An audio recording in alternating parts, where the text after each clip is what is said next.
আসসালামু আলাইকুম, স্বাগতম মাই ক্লাসরুমে। মাই ক্লাসরুমের এখনকার আয়োজনে থাকবে সবশেষ 6 মাসের নিয়োগ পরীক্ষা থেকে বাংলাদেশ বিষয়াবলী সংক্রান্ত গুরুত্বপূর্ণ প্রশ্নোত্তর নিয়ে করা আমাদের চতুর্থ পর্ব। ইতিমধ্যে আমাদের আরও 3টি পর্ব হয়েছে, যারা সেই পর্বগুলি দেখেননি দেখে নিতে পারেন। আজকের এই পর্বে আমরা 19তম পৃষ্ঠা থেকে দেখব। গত পর্বে আমরা 18তম পৃষ্ঠা পর্যন্ত দেখেছিলাম। যারা এই টিউটোরিয়ালগুলি পিডিএফটি কালেক্ট করতে চান তারা আমাদের সাথে সরাসরি যোগাযোগ করতে পারেন। আমাদের ফোন নাম্বার হচ্ছে 01745141214, কিংবা আপনারা চাইলে আমাদের ওয়েবসাইট থেকেও দেখে নিতে পারেন। আমাদের ওয়েবসাইটে পর্ব আকারে সেগুলি দেওয়া থাকবে। আমাদের ওয়েবসাইটের লিঙ্ক হচ্ছে myclassroombd.com। চলুন আজকের পর্বটি শুরু করি। আজকের প্রথম প্রশ্নটি হচ্ছে, গণপরিষদ কর্তৃক সংবিধান কত তারিখে গৃহীত হয়? গণপরিষদ কর্তৃক সংবিধান গৃহীত হয় 18ই কার্তিক 1379 বঙ্গাব্দ। এখানে একটি ব্যাখ্যা রয়েছে। গণপ্রজাতন্ত্রী বাংলাদেশের সংবিধান স্বাধীন ও সার্বভৌম বাংলাদেশ রাষ্ট্রের সর্বোচ্চ আইন। তাহলে প্রশ্ন হচ্ছে, বাংলাদেশ রাষ্ট্রের সর্বোচ্চ আইন কোনটি? সেটি হচ্ছে বাংলাদেশের সংবিধান। বাংলাদেশের সংবিধান কী ধরনের? এটি হচ্ছে লিখিত, এটির ধরন হচ্ছে লিখিত। বাংলাদেশের সংবিধান কয়টি ভাগে বিভক্ত? বাংলাদেশের সংবিধান হচ্ছে 11টি ভাগে বিভক্ত এবং এর অনুচ্ছেদ রয়েছে 153টি। বাংলাদেশ সংবিধানের অনুচ্ছেদ রয়েছে 153টি। এই সংবিধান প্রণয়নের উদ্দেশ্যে 1972 সালের 11 এপ্রিল ডক্টর কামাল হোসেনকে সভাপতি করে 34 সদস্যের একটি কমিটি গঠন করা হয়। এখন প্রশ্ন হচ্ছে, সংবিধান প্রণয়নের উদ্দেশ্যে কত সালে কমিটি গঠন করা হয়? 1972 সালের কত তারিখে? 11 এপ্রিল। সংবিধান প্রণয়ন কমিটির সভাপতি কে ছিলেন? উত্তর হচ্ছে ডক্টর কামাল হোসেন। এবং আরেকটি প্রশ্ন হতে পারে, সংবিধান প্রণয়ন কমিটির সদস্য সংখ্যা কত ছিল? উত্তর হবে 34 জন। 1972 সালের 12ই অক্টোবর গণপরিষদের দ্বিতীয় অধিবেশনে খসড়া সংবিধান উত্থাপন করা হয়। এবার প্রশ্ন হবে, সংবিধানের খসড়া সংবিধান উত্থাপন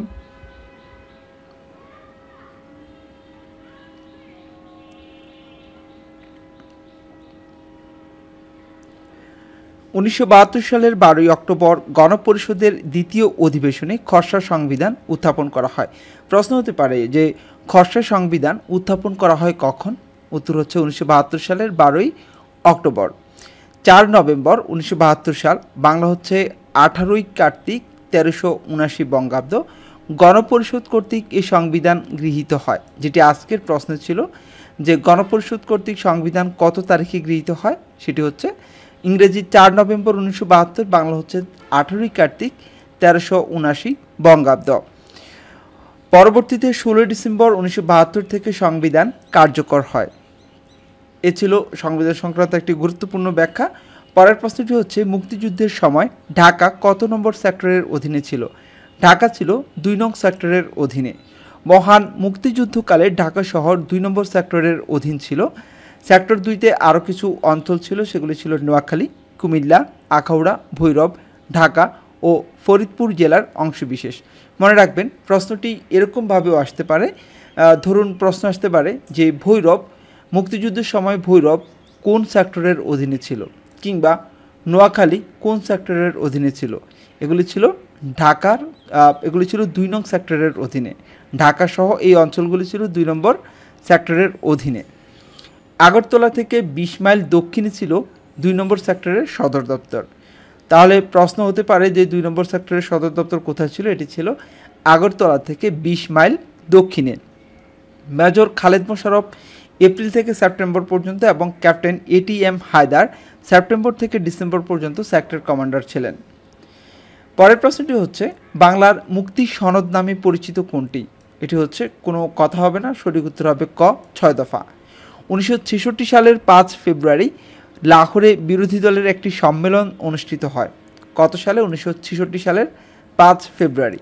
তারিখটি মনে রাখবেন। এই সম্মেলনে বঙ্গবন্ধু শেখ মুজিবুর রহমান পূর্ব পাকিস্তানের রাজনৈতিক, অর্থনৈতিক ও প্রতিরক্ষার দাবি সম্বলিত একটি কর্মসূচি ঘোষণা করেন। এই রাজনৈতিক, অর্থনৈতিক ও প্রতিরক্ষার দাবি সম্বলিত যে কর্মসূচিটি 1966 সালের 5 ফেব্রুয়ারি লাহোরে ঘোষণা করেন, সেটি ইতিহাসের 6 দফা কর্মসূচি নামে পরিচিত। পরবর্তীতে 23 মার্চ 1966 লাহোরের এক সংবাদ সম্মেলনে বঙ্গবন্ধু শেখ মুজিবুর রহমান আনুষ্ঠানিকভাবে 6 দফা ঘোষণা করেন। 18 মার্চ 1966 সালে ঢাকায় অনুষ্ঠিত আওয়ামী লীগের বার্ষিক সম্মেলনে 6 দফা অনুমোদিত হয়। 6 দফা কর্মসূচি বাঙালি জাতির মুক্তির সনদ বা ক্যারেক্টার অফ ফ্রিডম কিংবা ম্যাগনা কার্টা নামেও পরিচিত। ভারত বাংলাদেশ যৌথ বাহিনী হানাদার বাহিনীর বিরুদ্ধে যুদ্ধ শুরু করে কবে? 6 ডিসেম্বর 1971 সালে। নিচের কোন ব্যক্তি মোগল সম্রাট নয়? শেরশাহ। শেরশাহ মোগল সম্রাট ছিলেন না। মুঘল সম্রাটরা 16 শতকের শুরু থেকে 19 শতকের মাঝামাঝি পর্যন্ত ভারতীয় উপমহাদেশে মুঘল সাম্রাজ্যের সম্প্রসারণ করেন। তাদের সাম্রাজ্য মূলত আধুনিক ভারত, পাকিস্তান ও বাংলাদেশ নিয়ে গঠিত ছিল। এখানে প্রশ্ন হতে পারে, আধুনিক ভারত, পাকিস্তান, আফগানিস্তান ও বাংলাদেশ নিয়ে গঠিত ছিল কাদের সাম্রাজ্য? সেটি হবে মুঘল সাম্রাজ্য।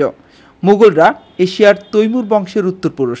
ব্রিটিশ শাসক কর্তৃক 1857 সালের সর্বশেষ মুঘল সম্রাট দ্বিতীয় বাহাদুর শাহকে ক্ষমতাচ্যুত করা হয় এবং এর মাধ্যমে মুঘল সাম্রাজ্যের অবসান ঘটে।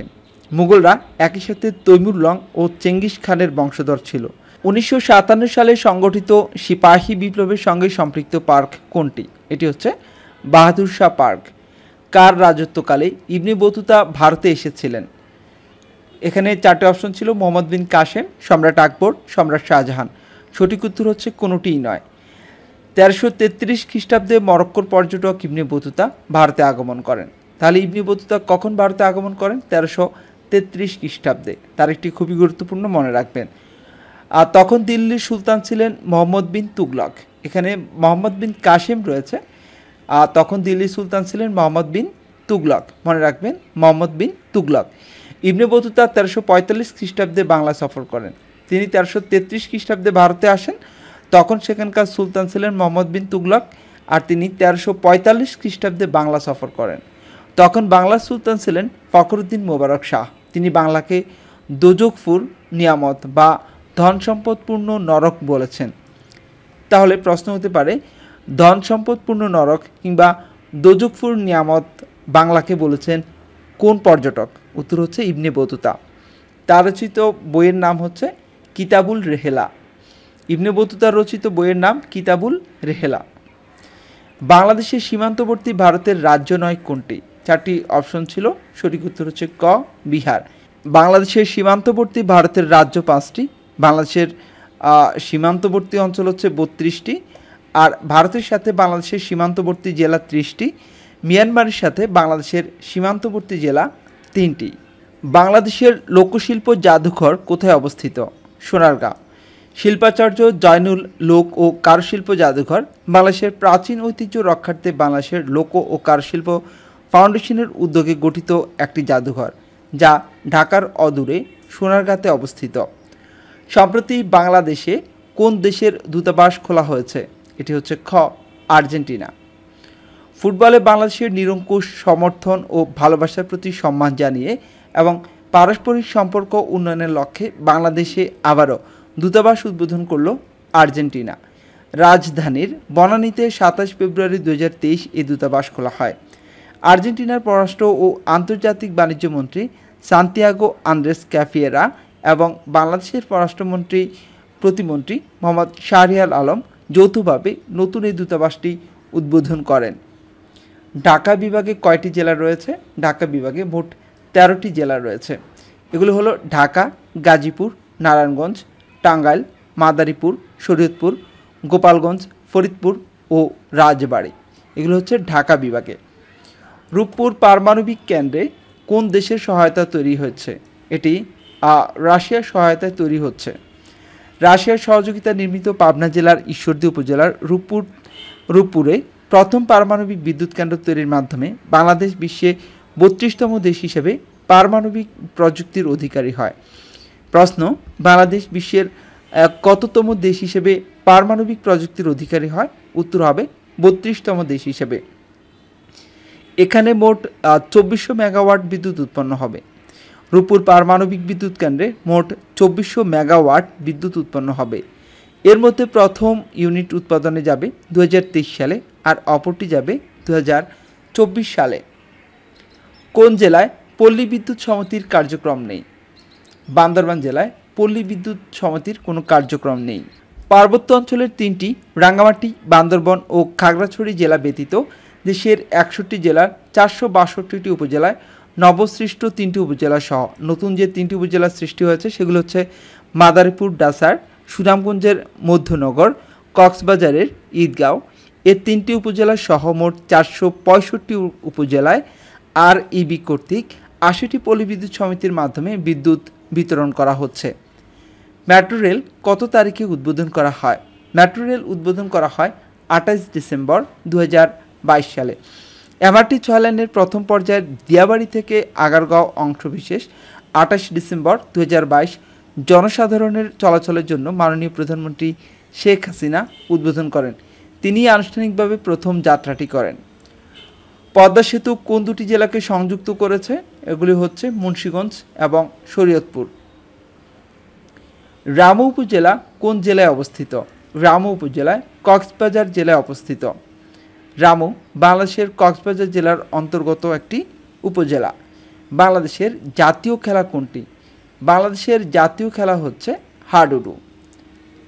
কাবাডি এশিয়া মহাদেশের গ্রীষ্মকালীন দেশসমূহের একটি জনপ্রিয় খেলা। এটি বাংলাদেশের জাতীয় খেলা। 1972 সালে হাডুডু খেলাকে কাবাডি নামকরণ করা হয় এবং জাতীয় খেলা হিসেবে স্বীকৃতি দেওয়া হয়। তাহলে কাবাডির পূর্ব নাম কী ছিল? এর পূর্ব নাম ছিল হাডুডু। যেটি হাডুডু সেটি কাবাডি। এই নামকরণ করা হয় কখন? 1972 সালে।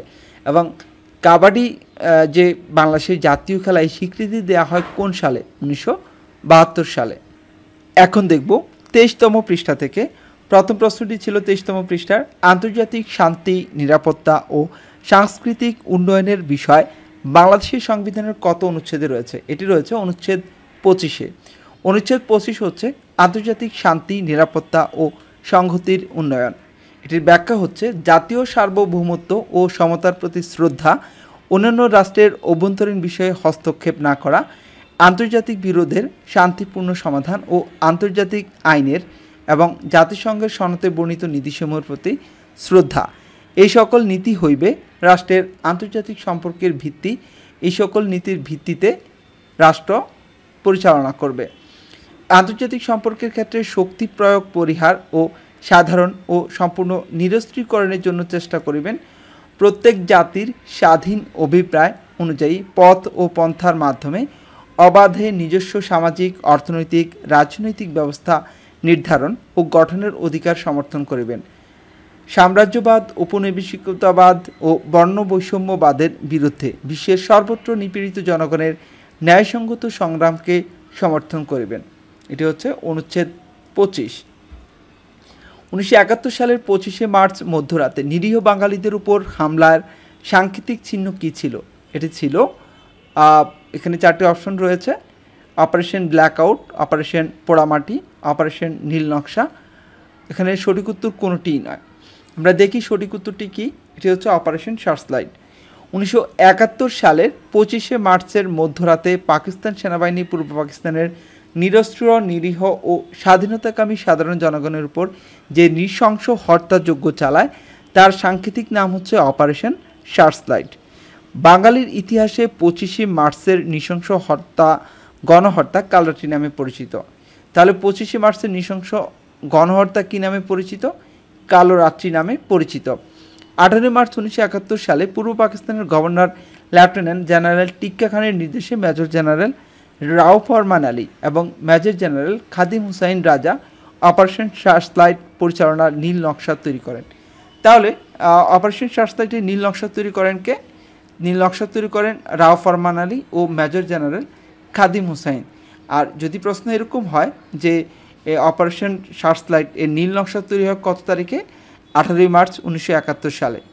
এটি এই নীল নকশার নির্দেশ দেন কে? এটি নির্দেশ দেন গভর্নর লেফটেন্যান্ট জেনারেল টিক্কা খান। উল্লেখ্য, 25শে মার্চকে জাতীয় গণহত্যা দিবস পালনের জন্য 2017 সালের 11 মার্চ জাতীয় সংসদে প্রস্তাব গৃহীত হয় এবং 20 মার্চ 2017 সালে মন্ত্রিসভায় এটি পাশ হয়। কোন তারিখ? এটি হচ্ছে 25শে মার্চকে জাতীয় গণহত্যা দিবস হিসাবে পালন করা হয়। নিচের কোন দেশ বা দেশসমূহের স্বাধীনতার ঘোষণাপত্র রয়েছে? এখানে এতে রয়েছে বাংলাদেশ, বিতে যুক্তরাষ্ট্র। সঠিক উত্তর হচ্ছে এ এবং বি। বাংলাদেশ ছাড়াও যুক্তরাষ্ট্রের স্বাধীনতার ঘোষণাপত্র রয়েছে। কত সালে বাংলা ভাষাকে সাংবিধানিকভাবে রাষ্ট্রভাষা হিসেবে স্বীকৃতি দেওয়া হয়? 1954 সালে বাংলা ভাষাকে সাংবিধানিকভাবে রাষ্ট্রভাষা হিসেবে স্বীকৃতি দেওয়া হয়। 7 মে 1954 সালে পাকিস্তানের গণপরিষদের অধিবেশনে বাংলাকে পাকিস্তানের অন্যতম রাষ্ট্রভাষার স্বীকৃতি দেওয়া হয়। তাহলে 1954 সালের কত তারিখে? 7 মে বাংলাকে পাকিস্তানের গণপরিষদের অধিবেশনে রাষ্ট্রভাষার স্বীকৃতি দেওয়া হয়েছিল। বাংলাকে পাকিস্তানের অন্যতম রাষ্ট্রভাষার সাংবিধানিক স্বীকৃতি দেওয়া হয় তারও 2 বছর পর 29 ফেব্রুয়ারি 1956 সালে। তার মানে সাংবিধানিক স্বীকৃতি দেওয়া হয় 29 ফেব্রুয়ারি 1956 সালে। বাংলাদেশের অর্থাৎ মুজিবনগর সরকারের প্রতিরক্ষামন্ত্রী কে ছিলেন? জনাব তাজউদ্দিন আহমেদ। 1971 সালের 10 এপ্রিল মুজিবনগর সরকার গঠিত হয়। মনে রাখবেন, মুজিবনগর সরকারের রাষ্ট্রপতি ছিলেন বঙ্গবন্ধু শেখ মুজিবুর রহমান। এই অংশটুকু খুবই গুরুত্বপূর্ণ। মুজিবনগর সরকারের উপরাষ্ট্রপতি ছিলেন সৈয়দ নজরুল ইসলাম। বঙ্গবন্ধুর উপরাষ্ট্রপতি অনুপস্থিতিতে অস্থায়ী রাষ্ট্রপতি ছিলেন সৈয়দ নজরুল ইসলাম। প্রধানমন্ত্রী ছিলেন তাজউদ্দিন আহমদ। অর্থমন্ত্রী ক্যাপ্টেন এম মনসুর আলী। স্বরাষ্ট্র, ত্রাণ ও পুনর্বাসন মন্ত্রী এএইচ এম কামারুজ্জামান। পররাষ্ট্র ও আইনমন্ত্রী ছিলেন খন্দকার মুশতাক আহমদ।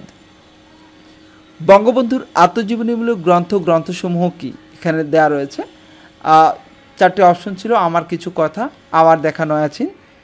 আর এ ও বি উভয় কোনোটিই নয়। সঠিক উত্তর হবে বি, আমার দেখা নয়াচিন। প্রথম আত্মজীবনীমূলক গ্রন্থ অসমাপ্ত আত্মজীবনী।